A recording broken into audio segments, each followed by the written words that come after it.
सदियों पुरानी बात है, जब समय की रफ्तार धीमी थी और हवाओं में जादू की महक घुली होती थी। भारत के सुदूर उत्तर में, जहां बर्फीली हवाएं पहाड़ों से टकराकर अपना रास्ता बदल लेती थी, वहां इंसानी बस्तियों से कोसों दूर एक घना और जानलेवा जंगल था। उस जंगल के ठीक बीचों बीच काली चट्टानों के सीने पर एक वीरान महल खड़ा था, जिसे लोग खामोश महल कहते थे। कहा जाता था कि उस महल की दीवारों में धड़कनें थी और उसके अंधेरों में ऐसे राज दफन थे जिनकी कीमत जान देकर चुकानी पड़ती थी। वहां न परिंदा पर मारता था, न सूरज की पूरी रोशनी पहुंच पाती थी। बस सन्नाटा था, ऐसा सन्नाटा जो चीखता हुआ महसूस होता था। उस काली अमावस की रात में हवा किसी रोती हुई आत्मा की तरह विलाप कर रही थी। जंगल के सूखे पत्तों पर कदमों की एक हल्की सी आहट हुई। ये आहट थी आर्यन की। आर्यन कोई साधारण चोर नहीं था, वो परछाइयों का सौदागर था। जहां हवा भी जाने से डरती थी, आर्यन वहां से कीमती मोती चुरा लाने का हुनर रखता था। उसका कद लंबा, बदन गठीला और आंखें बाज जैसी तेज थी। उसके चेहरे पर हमेशा एक बेफिक्र मुस्कान रहती थी, मानो वो मौत को भी दोस्त मानता हो। लेकिन आज उसकी मुस्कान गायब थी। आज उसका मकसद सोना या चांदी नहीं था। उसे एक फटी पुरानी किताब के पन्ने से पता चला था कि खामोश महल के सबसे ऊंचे बुर्ज में एक ऐसी वस्तु है जो इंसान की तकदीर बदल सकती है। महल के विशालकाय लोहे के दरवाजे पर जंग की मोटी परत चढ़ी थी। आर्यन ने दीवार पर उगे हुए बेलों का सहारा लिया और किसी बिल्ली की तरह बिना आवाज किए 30 फीट ऊंची दीवार लांघ गया। अंदर का नजारा रोंगटे खड़े कर देने वाला था। महल का आंगन वीरान था। जहां फव्वारे कभी पानी उगलते थे, अब वहां सिर्फ धूल और मकड़ी के जाले थे। चांदनी टूटी हुई छत से छनकर नीचे आ रही थी, जिससे फर्श पर अजीबोगरीब आकृतियां बन रही थी। हर कदम पर ऐसा लगता था मानो कोई अदृश्य आंख उसे देख रही हो। आर्यन ने अपनी कमर से बंधी खंजर की मूठ पर हाथ रखा और आगे बढ़ा। उसे पश्चिमी बुर्ज की तलाश थी।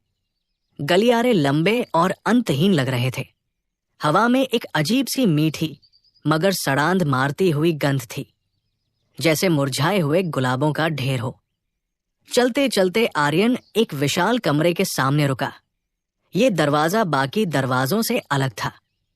ये लकड़ी का नहीं, बल्कि काले पत्थर का बना था, जिस पर अजीबोगरीब लिपियां खुदी थी जो हल्के नीले रंग में चमक रही थी। आर्यन ने एक गहरी सांस ली। उसने अपनी जेब से एक छोटा सा औजार निकाला और ताले के छेद में डाला। कट! एक हल्की आवाज के साथ दरवाजा अपने आप, बिना किसी चरमराहट के खुल गया। अंदर सिवाय अंधेरे के कुछ नहीं था। आर्यन ने अपनी मशाल जलाई।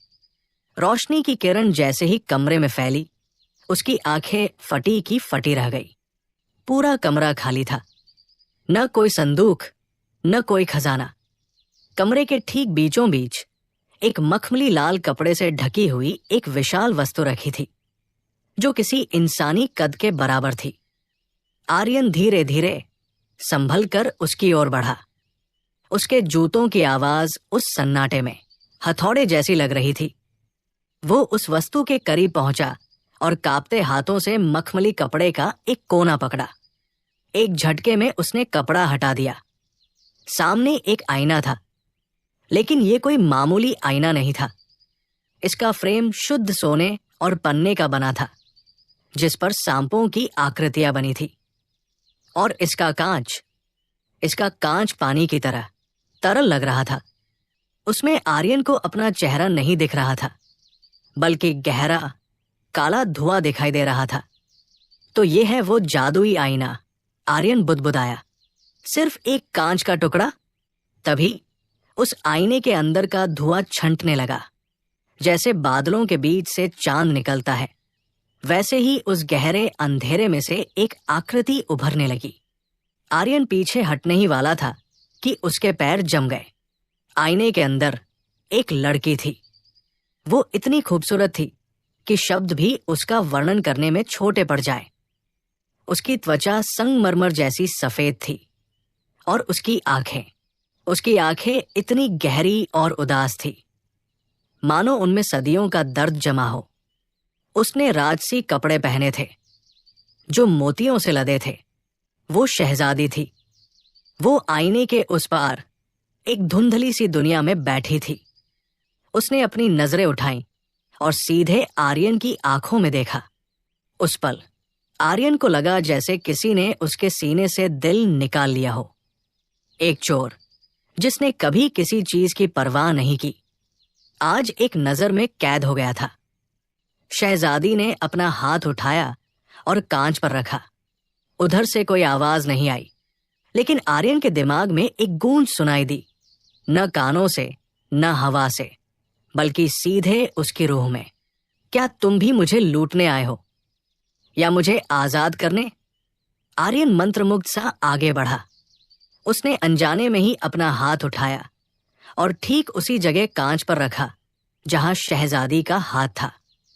दोनों के हाथों के बीच सिर्फ वह ठंडा जादुई कांच था। जैसे ही उनकी हथेलियां कांच के आर पार मिली, आईने के फ्रेम में जड़े हुए पन्ने नीले रंग में जल उठे। पूरा कमरा थरथराने लगा। शहजादी की आंखों में एक उम्मीद की चमक जागी, लेकिन उसी वक्त आईने के पीछे से एक काली परछाई उभरी, जिसने शहजादी के कंधे पर अपना क्रूर हाथ रख दिया। शहजादी ने घबराकर पीछे देखा और आर्यन की तरफ चिल्लाई, बिना आवाज के, भाग जाओ, इससे पहले कि वो तुम्हें देख ले। लेकिन आर्यन हिला नहीं। उसने अपनी कमर से खंजर निकाला और आईने की ओर देखते हुए पहली बार अपनी जान की परवाह किए बिना मुस्कुराया। मैं चीजें चुराता हूं, शहजादी, आर्यन ने कहा, भले ही वो उसे सुन न सकती हो। और आज रात मैंने तय कर लिया है कि मैं तुम्हें इस कैद से चुरा कर ले जाऊंगा। तभी कमरे का दरवाजा जोर से बंद हो गया और अंधेरे कोने से एक भारी खौफनाक हंसी गूंजी। कमरे का भारी दरवाजा बंद होते ही वहां एक जानलेवा सन्नाटा पसर गया। वो सन्नाटा ऐसा नहीं था जो शांति दे, बल्कि ऐसा था जैसे किसी तूफान के आने से पहले हवा अपनी सांसें रोक लेती है। मशाल की रोशनी फड़फड़ाने लगी, मानो आग भी उस कमरे में मौजूद किसी अदृश्य शक्ति से डर रही हो। आर्यन ने अपनी मुट्ठी में भींचा हुआ खंजर और कस लिया। उसने देखा कि आईने के पीछे से जो काली परछाई उभरी थी, वो अब धीरे धीरे एक ठोस आकार ले रही थी। वो कोहरा नहीं था, वो जरगाम था, सदियों पुराना एक ऐसा जादूगर जिसने अपनी आत्मा को अमरता के लिए अंधेरों को बेच दिया था। जरगाम का शरीर धुएं और राख से बना प्रतीत हो रहा था। उसकी आंखें जलते हुए अंगारों जैसी लाल थी, जिनमें दया की एक बूंद भी नहीं थी। जब वो बोला तो उसकी आवाज ऐसी थी जैसे पुरानी कब्रों से पत्थर सरक रहे हों, भारी, खुरदुरी और रूह को कंपा देने वाली। एक मामूली चोर मेरी सदियों की तपस्या में विघ्न डालने आया है, जरगाम ने एक क्रूर मुस्कान के साथ कहा। उसकी हंसी दीवारों से टकराकर गूंज उठी। जानता है ऐ नादा मुसाफिर, ये आईना कोई साधारण कांच नहीं, ये विस्मृति का कारागार है। जो इसमें एक बार गया वो दुनिया की यादों से मिट जाता है। आईने के अंदर शहजादी ने अपनी हथेलियां कांच पर पटकना शुरू कर दिया। वो चीख रही थी, लेकिन उसकी आवाज बाहर नहीं आ पा रही थी। फिर भी आर्यन के दिमाग में उसके शब्द साज गूंजे।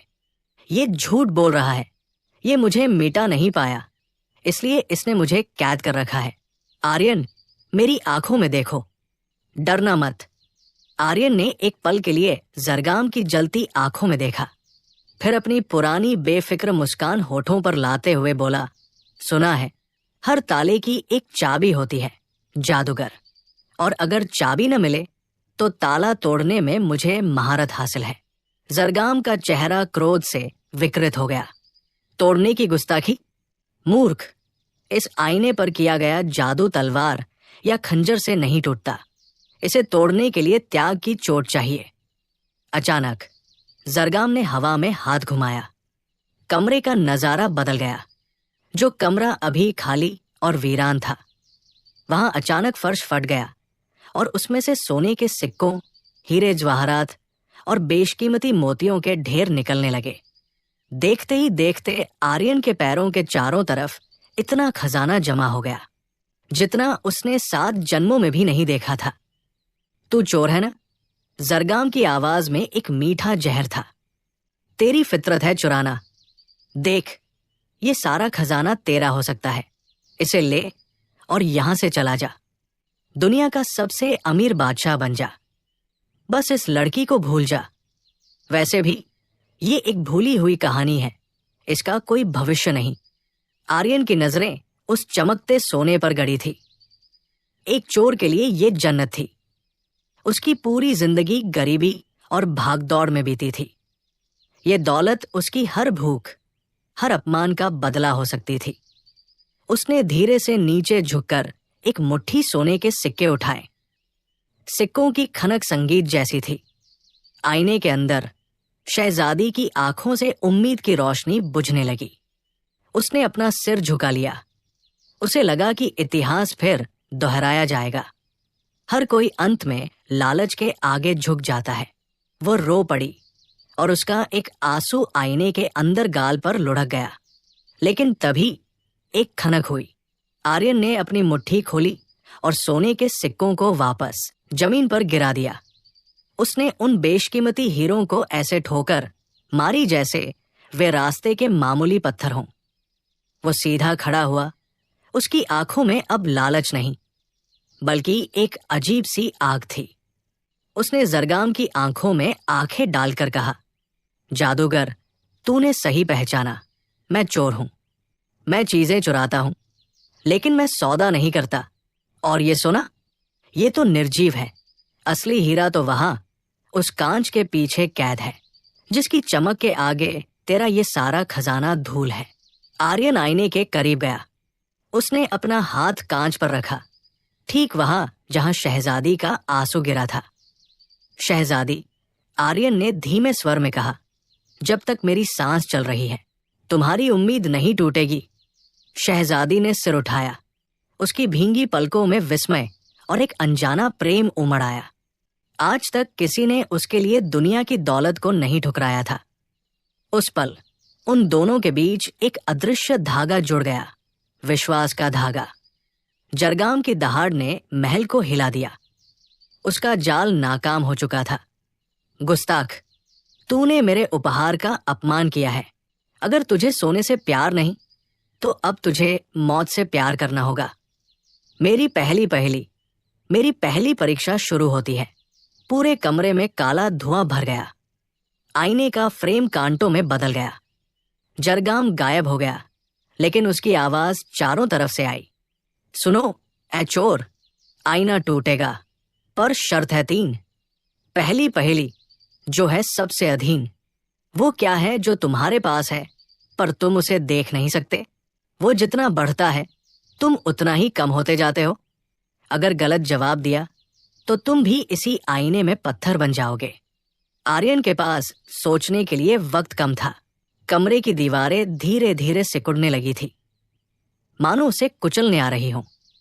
आईने के भीतर शहजादी घबराहट में अपनी मुट्ठी भींच रही थी। उसकी आंखें आर्यन पर टिकी थी, जिनमें एक मूक प्रार्थना थी। वो जानती थी कि अगर आर्यन ने गलत जवाब दिया तो वो हमेशा के लिए पत्थर बन जाएगा और वो इस अंधेरे में हमेशा के लिए अकेली रह जाएगी। आर्यन ने अपनी आंखें मूंद ली। उसके माथे पर पसीने की बूंदें चमक रही थी, लेकिन डर से नहीं, बल्कि एकाग्रता से। उसने अपने चोर जीवन में कई बार मौत को चकमा दिया था, लेकिन ये अलग था। यहां चालाकी नहीं, समझ चाहिए थी। जरगाम की आवाज गूंजी, समय बीत रहा है चोर, तेरा अंत निकट है। आर्यन ने अचानक अपनी आंखें खोली। दीवारों और उसके बीच अब बस कुछ इंच का फासला रह गया था। उसने एक गहरी सांस ली और जरगाम की अदृश्य दिशा में देखकर शांत स्वर में कहा, उम्र या बीता हुआ समय। उसने मुस्कुराते हुए जारी रखा, यही वो चीज है जो मेरे पास है, पर मैं उसे देख नहीं सकता। और जैसे जैसे ये बढ़ती है, यानी मेरी उम्र बढ़ती है, मेरे पास बची हुई जिंदगी उतनी ही कम होती जाती है। जैसे ही ये शब्द आर्यन के होठों से निकले, एक जोरदार धमाका हुआ। धड़ाम। वे खिसकती हुई दीवारें, जो लोहे और पत्थर की बनी लगती थी, अचानक कांच की तरह चूर चूर हो गई। वे असली दीवारें थी नहीं, वे सिर्फ एक भ्रम थी। हवा में कांच के लाखों टुकड़े बिखर गए, जो जमीन पर गिरते ही धुएं में बदल गए। जरगाम की क्रोधित चीख से पूरा बुर्ज हिल गया। चतुर है तू, बहुत चतुर। धन्यवाद मित्रों। लेकिन अक्ल से तूने एक ताला तोड़ा है, मेरी ताकत को नहीं हराया।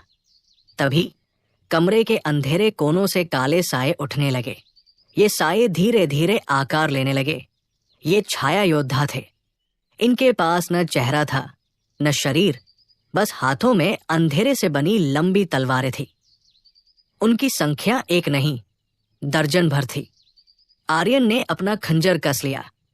वो जानता था कि साधारण लोहे का खंजर इन जादुई सायों का कुछ नहीं बिगाड़ सकता, लेकिन वो हार मानने वालों में से नहीं था। पहला छाया योद्धा आर्यन पर झपटा। आर्यन ने हवा में छलांग लगाई और जमीन पर लौटते हुए वार से बच गया, लेकिन दूसरे योद्धा ने पीछे से वार किया। आर्यन के बाजू पर एक कट लग गया।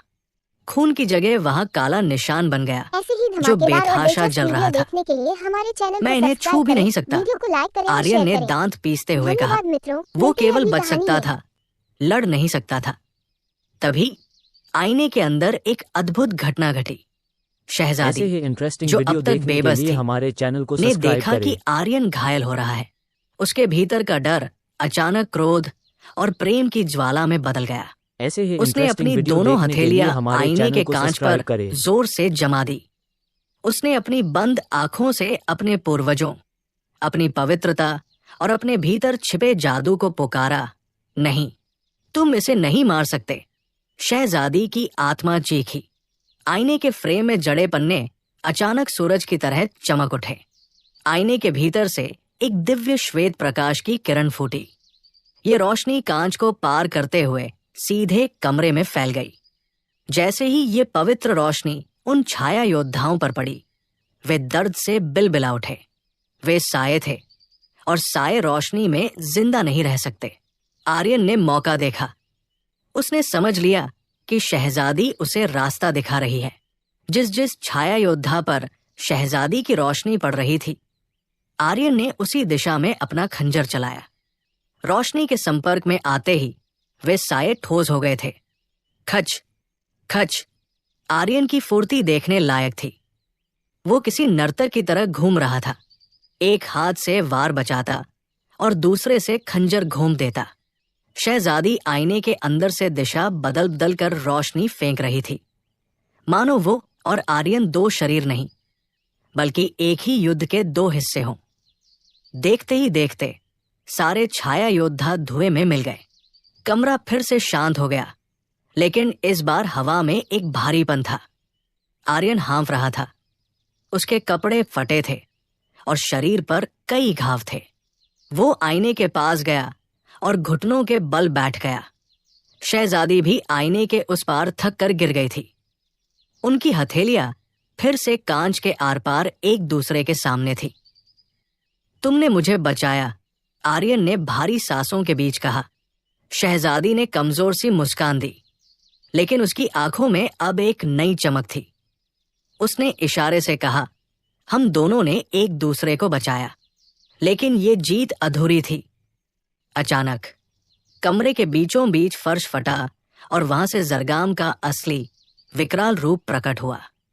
अब वो धुआं नहीं था, वो एक विशालकाय राक्षस के रूप में था, जिसका शरीर काले पत्थरों और लावे से बना था। खेल खत्म हुआ, छोटे चोर, जरगाम गर्जा। तुमने मेरे खिलौनों को हराया है, पर अब तीसरी और आखिरी पहेली का वक्त नहीं है। अब वक्त है बलिदान का। जरगाम ने एक काला मंत्र पढ़ा। आईने के कांच पर दरारें पड़ने लगी। शहजादी की आंखों में खौफ आ गया। अगर आईना गलत तरीके से टूटा तो वो आजाद नहीं होगी। बल्कि हमेशा के लिए शून्य में विलीन हो जाएगी। जरगाम हंसा। अगर तुझे इसे बचाना है आर्यन, तो तुझे अपनी रूह का सौदा करना होगा। आईना तोड़ने का एक ही तरीका है, एक जान के बदले एक जान। अपना दिल मुझे दे दे और मैं इसे जाने दूंगा। आर्यन ने डरते हुए आईने को देखा, फिर शहजादी की डरी हुई आंखों को, और फिर उसने अपने खंजर को जमीन पर फेंक दिया। वो धीरे से खड़ा हुआ और जरगाम की तरफ बढ़ा। जान चाहिए? आर्यन ने एक अजीब सी शांति के साथ कहा। तो ले लो। लेकिन आर्यन के दिमाग में एक और ही योजना चल रही थी। एक चोर कभी भी वो सौदा नहीं करता जो सामने वाला पेश करता है, वो हमेशा तीसरा रास्ता चुरा लेता है।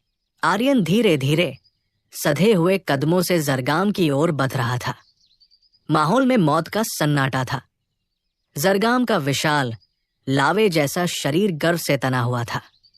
उसे विश्वास था कि उसने इस मामूली इंसान को हरा दिया है। आओ, मेरे पास आओ। जरगाम ने अपना जलता हुआ काला हाथ आगे बढ़ाया। अपना जीवन मुझे सौंप दो। आर्यन जरगाम के ठीक सामने आकर रुक गया। वो इतना करीब था कि राक्षस की गर्म सड़ी हुई सांसों को महसूस कर सकता था।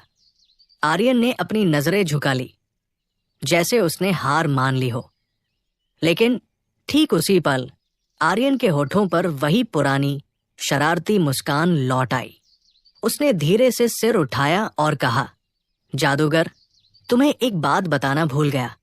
मैं एक चोर हूं, और एक चोर कभी कुछ देता नहीं है, वो सिर्फ लेता है। जरगाम कुछ समझ पाता उससे पहले ही आर्यन ने बिजली की रफ्तार से हरकत की। उसने आत्मसमर्पण करने के बजाय अपनी जेब से वो मुट्ठी भर हीरे की धूल निकाली जो उसने खजाने के ढेर से चुपके से चुरा ली थी। उसने पूरी ताकत से वो चमकती हुई धूल जरगाम की जलती हुई आंखों में झोंक दी। आह! जरगाम दर्द से दहाड़ा। वो कुछ पल के लिए अंधा हो गया। यही वो पल था जिसका आर्यन को इंतजार था। वो जरगाम से नहीं लड़ा। वो मुड़ा और पूरी ताकत से आईने की ओर दौड़ा। आईना अब टूटने की कगार पर था। दरारें गहरी हो चुकी थी। शहजादी अंदर घबराई हुई खड़ी थी। शहजादी! आर्यन चिल्लाया, अपना हाथ बढ़ाओ। रोशनी को छोड़ना मत। आर्यन ने छलांग लगाई, लेकिन वो रुका नहीं। उसने अपने कंधे से आईने के फ्रेम को जोरदार टक्कर मारी। साथ ही उसने अपनी कलाई पर बंधा एक हुक जरगाम के पैर में फंसा दिया था। जैसे ही आर्यन आईने से टकराया, उसने जरगाम की जंजीर को पूरी ताकत से खींचा। जरगाम, जो अंधा होकर हवा में हाथ पैर मार रहा था, इस झटके से सीधा आईने की ओर खिंचा चला आया। नहीं! जरगाम चीखा। आर्यन ने आईने के कांच पर अपना हाथ रखा। उधर से शहजादी ने अपना हाथ। दोनों के प्रेम और विश्वास की ऊर्जा एक बिंदु पर मिली। आर्यन ने चिल्लाकर कहा, नियम कहता है, एक जान के बदले एक जान। तो मैं इस शैतान की जान तुम्हें देता हूं। उसी क्षण शहजादी ने अपनी पूरी जादुई शक्ति को एक विशाल विस्फोट में बदल दिया। एक तरफ से शहजादी का पवित्र प्रकाश बाहर निकला और दूसरी तरफ से आर्यन ने हटते हुए जरगाम को उस दरकते हुए आईने के ठीक सामने धकेल दिया। आईने को एक आत्मा चाहिए थी। जैसे ही जरगाम का काला शरीर कांच से टकराया, आईने ने उसे खींचना शुरू कर दिया। जरगाम का अंधेरा शहजादी के प्रकाश से टकराया। एक कान फोड़ देने वाली आवाज हुई, जैसे आकाश फट गया हो। महल का वो जादुई आईना लाखों करोड़ों टुकड़ों में बिखर गया। तेज रोशनी से पूरा कमरा भर गया। आर्यन अपनी आंखों को हाथों से ढकते हुए पीछे जा गिरा। कुछ पलों तक वहां सिर्फ सन्नाटा था। एक ऐसा सन्नाटा जो तूफान के बाद आता है। धीरे धीरे रोशनी कम हुई। धूल का गुबार नीचे बैठा। आर्यन ने कराते हुए अपनी आंखें खोली। उसके शरीर का पोर-पोर दुख रहा था। उसने डरे हुए मन से सामने देखा। वहां कोई आईना नहीं था, सिर्फ टूटा हुआ फ्रेम और कांच के टुकड़े पड़े थे। और उन टुकड़ों के बीच एक लड़की बैठी थी। वो वही थी शहजादी, लेकिन अब वो किसी कांच के पीछे नहीं थी, वो हकीकत में थी। सांस लेती हुई, जिंदा, आर्यन अपनी जगह से हिल नहीं पा रहा था। उसे यकीन नहीं हो रहा था। शहजादी धीरे से उठी। उसके राजसी कपड़े फट चुके थे, ताज गिर चुका था, लेकिन उसकी खूबसूरती अब और भी दिव्य लग रही थी। उसने अपने कांपते हुए हाथ बढ़ाए और अपना चेहरा छुआ, फिर हवा को महसूस किया। सदियों बाद वो आजाद थी। उसकी नजर आर्यन पर पड़ी। वो दौड़कर उसके पास आई और उसके सामने घुटनों के बल बैठ गई। उसने आर्यन का चेहरा अपने हाथों में ले लिया। उसकी आंखों से आंसू बह रहे थे, लेकिन ये चुशी के आंसू थे। तुमने कर दिखाया, वो फुसफुसाई। उसकी आवाज मधुर वीणा जैसी थी, जिसे आर्यन ने पहली बार सुना था। तुमने अपनी जान दांव पर लगा दी, एक अजनबी के लिए। आर्यन ने दर्द के बावजूद मुस्कुराते हुए कहा, तुम अजनबी नहीं हो, तुम मेरी अब तक की सबसे बड़ी चोरी हो। शहजादी हंस पड़ी और उसने आर्यन को गले लगा लिया। उस वीरान, खौफनाक महल में दो धड़कनें अब एक साथ धड़क रही थी। जरगाम का साया हमेशा के लिए उस टूटे हुए कांच के टुकड़ों में कैद होकर पाताल में समा चुका था। सूरज की पहली किरण खामोश महल के बुर्ज पर पड़ी। आर्यन और शहजादी महल के दरवाजे पर खड़े थे। सामने हरी भरी दुनिया थी, जिसका इंतजार वे दोनों कर रहे थे।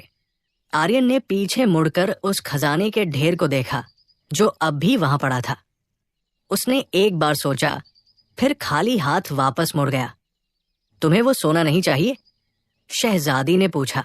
आर्यन ने शहजादी का हाथ थाम लिया और उसकी आंखों में देखते हुए कहा, एक चोर को जब कोहिनूर मिल जाए तो वो पत्थरों की परवाह नहीं करता। दोनों ने एक दूसरे को देखा और फिर उस पुरानी भूली बिसरी पगडंडी पर चल पड़े, एक नई दुनिया, एक नई कहानी लिखने के लिए। ये कहानी हमें सिखाती है कि सच्चा प्रेम और साहस दुनिया के किसी भी जादू से बड़ा होता है, और सबसे महत्वपूर्ण बात, बुद्धि बल से ज्यादा ताकतवर है। जब आप निस्वार्थ भाव से किसी के लिए त्याग करने को तैयार होते हैं, तो कुदरत भी आपके पक्ष में खड़ी हो जाती है। दौलत मायने नहीं रखती, मायने रखता है वो हाथ जो मुश्किल वक्त में आपका साथ न छोड़े। ऐसे ही धमाकेदार और दिलचस्प वीडियो देखने के लिए हमारे चैनल को सब्सक्राइब करें, वीडियो को लाइक करें और शेयर करें। धन्यवाद मित्रों, मिलते हैं अगली कहानी में।